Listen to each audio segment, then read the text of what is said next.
चित्रकूट धाम, आस्था और शांति की पवित्र भूमि। चित्रकूट वो पावन धरा जहां भक्ति, इतिहास और प्रकृति एक साथ मिलकर ईश्वर की अनुभूति कराते हैं।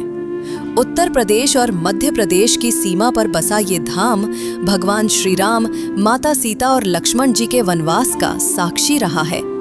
कहा जाता है कि यही चित्रकूट की पवित्र वादियों में प्रभु श्री राम ने अपने वनवास के 14 वर्षों में 11 वर्ष बिताए थे। ये वही स्थान है जहां भगवान राम ने अपने पिता दशरथ के निधन का समाचार प्राप्त किया था और यही भरत जी ने राम पद स्थापित कर राज्य चलाया था। मंदाकिनी नदी के तट पर स्थित ये तीर्थ स्थल आज भी भक्ति और शांति का प्रतीक है। कामदगिरी पर्वत की परिक्रमा करने से भक्तों की मनोकामनाएं पूर्ण होती हैं, ऐसा विश्वास है। हनुमान धारा, स्फटिक शिला, सीता रसोई और गुहा, ये सभी स्थान चित्रकूट की आस्था को और गहराई देते हैं। प्रकृति की गोद में बसे चित्रकूट धाम में आने वाला हर यात्री एक नई ऊर्जा, नई श्रद्धा और मन की शांति का अनुभव करता है। चित्रकूट केवल एक स्थान नहीं, बल्कि एक अनुभूति है, भक्ति, प्रेम और ईश्वर के साक्षात्कार की। यहाँ की मंदाकिनी नदी का जल मानो भक्तों के पापों को धो देता है।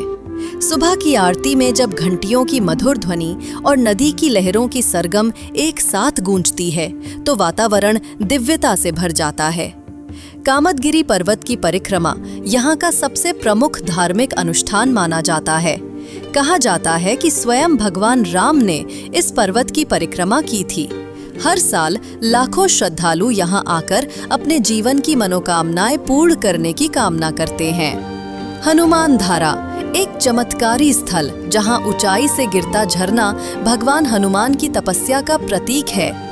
यहाँ का दृश्य इतना मनमोहक है कि लगता है मानो प्रकृति स्वयं भक्तिभाव में लीन हो गई हो। स्फटिक शिला, जहाँ भगवान राम और माता सीता विश्राम करते थे, आज भी श्रद्धालुओं के लिए दर्शन स्थल है। कहा जाता है कि इसी शिला पर भगवान राम के चरण चिन्ह अंकित हैं। सीता रसोई, गुप्त गोदावरी और रामघाट जैसे स्थल इस भूमि को और भी पवित्र बनाते हैं। हर घाट, हर पेड़, हर पत्थर में भगवान राम की स्मृतियां बसती हैं।